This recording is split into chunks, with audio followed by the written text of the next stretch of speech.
नमस्कार दोस्तों, मेरा नाम है दर्पण और आप देख रहे हैं अबिन 24 न्यूज़। दोस्तों, इस समय हम करनाल के एक निजी अस्पताल के अंदर मौजूद हैं और बताया जा रहा है कि जो महिला आप तस्वीरों में देख पा रहे हैं, इनके पति जो कि करनाल के ही मधुबन कॉम्प्लेक्स के अंदर, मधुबन पुलिस कॉम्प्लेक्स के अंदर जो है कार्यरत थे और नाम राजकुमार बताया जा रहा है। और बताया जा रहा है कि आज उन्होंने सुसाइड कर लिया, जिसके अंदर बताया जा रहा है कि उन्होंने सल्फास की गोली खाकर जो है अपनी जान दे दी। और आपको बता दें, एक निजी अस्पताल में हम मौजूद हैं, जिसके बाद मौके पर देख सकते हैं जो महिला हैं वो किस तरीके से फिलहाल जो रोती बिलबिलाती नज़र आ रही हैं। और बता दें, मौके पर उनकी जो बेटी हैं वो भी पीछे की तरफ मौजूद हैं, लेकिन यहाँ पर कुछ और लोग हैं। उनकी बेटी से भी बात करने का प्रयास करेंगे, लेकिन यहाँ पर जो है उससे पहले कुछ और लोग हैं, उनसे भी बात करने की कोशिश करेंगे। सर, कुछ जानकारी दीजिए। सर, ये राजकुमार नाम कब से जो है ये यहाँ पर कार्यरत थे और क्या कुछ पूरा मामला है? मैं तो इनका जानकार हूँ, सिर्फ इनके एक बार इनकी हेल्प के लिए आया था। जी जी। तो ये 15-20 साल से वहाँ पर वर्किंग में है, लेकिन ये इनका कोई पैसे का लेन देन था पीछे,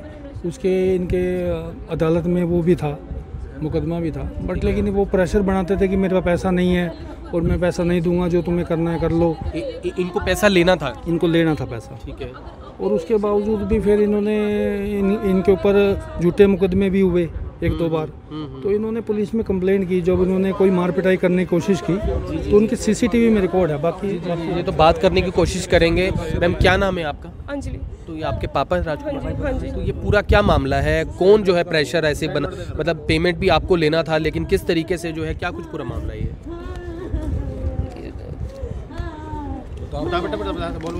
ये 2-2.5 साल पहले का मामला है। मम्मी से उन्होंने कुछ घपला वगैरह कर लिया था, तो 2 लाख रुपए हमें लेने थे। तो उसका ये जो है, ये सुसाइड नोट पापा ने छोड़ा। सुसाइड नोट लिखा है उन्होंने? तो ये हुआ था कि लिखा है इसके अंदर पापा ने आपके? आप पढ़ लो, मेरे से नहीं बोला जाएगा। तो ये भी पढ़ लेंगे। मतलब क्या ये बता रहे हैं कि कितने रुपए आपने लेने थे? 2 लाख रुपए लेने थे। किनसे लेने थे? क्या नाम है इनका? रमेश, उनकी वाइफ है शीला, एक अमनिंदर है और हरप्रीत है, तो ये हरमीत।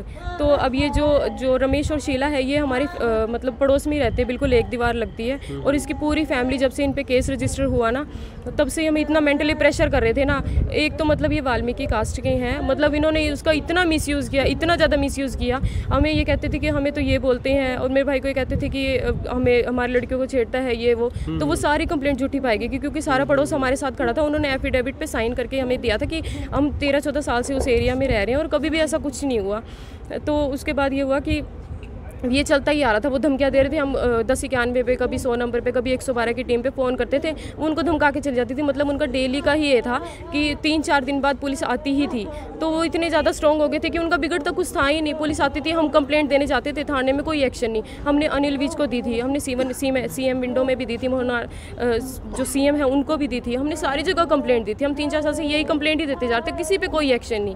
पापा इतना प्रेशर में आ गए थे। अभी तो जो शुक्रवार की बात है, उसमें वो धमकियाँ दे रहे थे। मेरा भाई गुड़गांव रहता है, इन्हीं के डर से हमने भाई को गुड़गांव भेजा था, क्योंकि वो धमकियाँ दे रहे थे।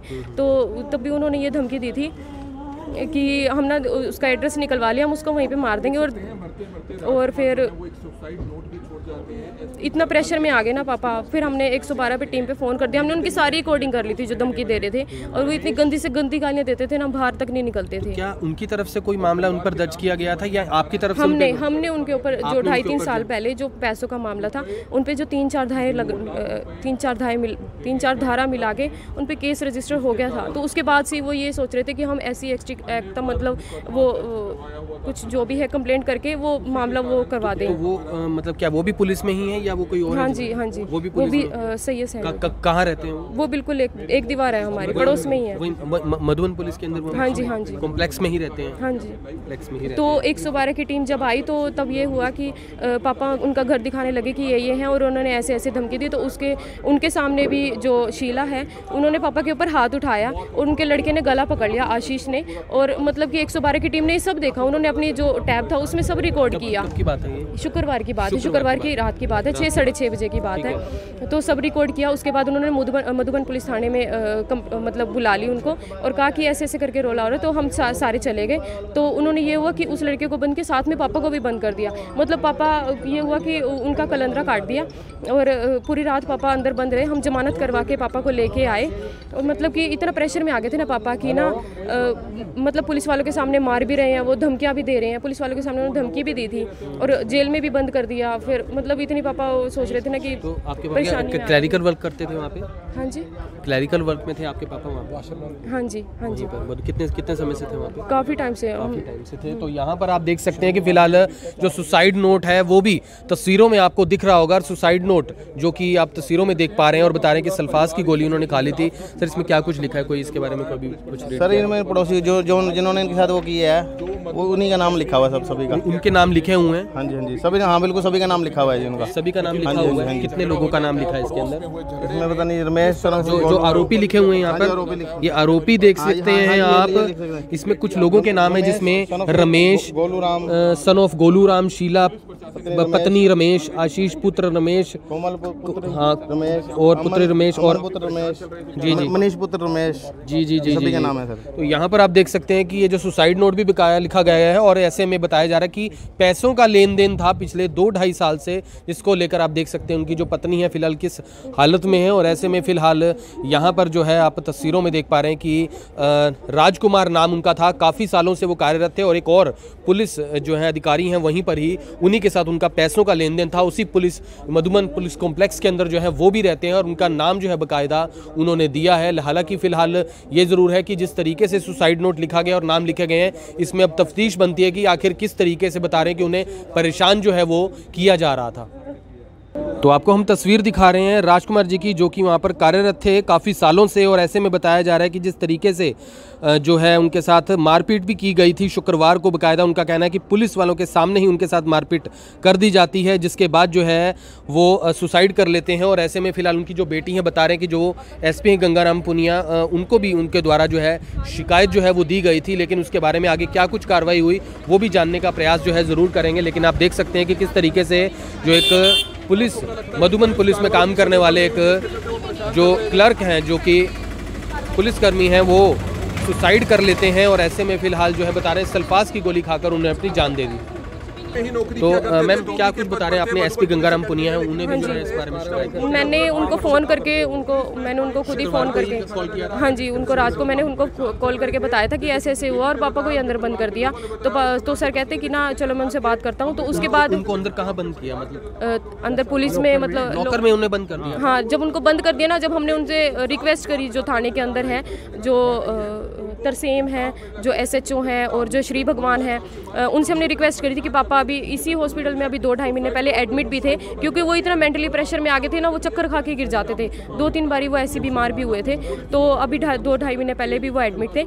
तो ये हुआ था कि मैंने उनको सारा बताया कि ऐसे ऐसे पापा पहले भी एडमिट रह चुकी हैं और ठीक नहीं है उनकी हेल्थ, और हमारे कसूर ही क्या है, हमारे ऊपर ही हाथ उठाया, हमने पुलिस को बुलाया और मतलब हमारे पापा को क्यों बंद करो। तो उन्होंने मतलब इतने धमका के मारा ना। तो फिर उसके बाद मैंने SP जो है उनको फ़ोन किया, तो उनका कि मैं चलो बात करता हूँ। उसके बाद से उन्होंने मेरा फ़ोन ही नहीं उठाया। रात को मैंने 2-3 फ़ोन किया, मैंने कहा चलो सो गए होंगे, मैंने ज़्यादा डिस्टर्ब नहीं किया। मैंने जब सुबह किया ना 9-10 बजे, तब भी उन्होंने कोई फ़ोन नहीं उठाया। जो SP साहब है उनसे बात नहीं हो पाई आपकी? मैंने एक बार तो सारा मैटर उनको बता दिया था, सारा टोटली बता दिया, उन्होंने सुना भी। उसके बाद से उन्होंने फ़ोन ही नहीं उठाया। मतलब तो अभी फिलहाल क्या कुछ अब क्या कुछ करते, अगर टाइम से मेरे को बता देते कि हाँ मैंने बोल दिया है, नहीं बोला है, अगर वो टाइम से सब कुछ करते तो नहीं होता ऐसा कुछ। अब क्या कुछ अपील करना चाहेंगे आप? जिस तरीके कार्रवाई कर लो, मैं तो यही कहूँगी पुलिस वालों को, अब तो करो कम से कम, अब तो जाग जाओ। इतनी कंप्लेंट करिए 2.5-3 साल से, अभी तो कुछ भी नहीं, तो अभी तो कर लो कम से कम। घर का जी चला गया, घर का बड़ा चला गया, अभी भी ना करो तो क्या पुलिस का फ़ायदा। कितने लोग रहते हैं आप घर के अंदर? 4 ही हैं। भाई तो मेरा गुड़गांव रहते हैं, हम अभी 3 ही हैं फिलहाल। भाई मेरा 2.5-3 साल से गुड़गांव ही है। तो यहाँ पर जो है फिलहाल आप देख पा रहे हैं कि किस तरीके से जो परिवार है वो फिलहाल इंसाफ मांग रहा है और जो उनकी जो पत्नी है आप देख सकते हैं राजकुमार जी की, वो यहाँ पर किस तरीके से बुरी हालत है उनकी। और फिलहाल हम यही कहेंगे कि उन्हें हिम्मत जो है ज़रूर मिले। लेकिन यहाँ पर ये भी अपील करना चाहेंगे जो करनाल के SP गंगाराम पुनिया उनसे, कि इस मामले में निष्पक्ष कार्रवाई करके जो भी दोषी बनते हैं, क्योंकि सुसाइड नोट उन्होंने लिखा है अपनी हैंडराइटिंग में और उसमें लोगों के नाम लिखे गए हैं, तो इसके अंदर कार्रवाई कर जो है दोषियों के खिलाफ सख्त से सख्त जो है कार्रवाई की जाए। तो आपसे पहले इस वीडियो को ज़्यादा शेयर करें, फिर स्टूडियो यहाँ पे 24 के ऊपर, तब तक के लिए जाए। अब यहाँ तक आ ही गए हैं तो हमारे चैनल को सब्सक्राइब जरूर करें और नीचे दिए गए बेल आइकन को जरूर दबाएं ताकि हर खबर सबसे पहले पहुंचे आप तक।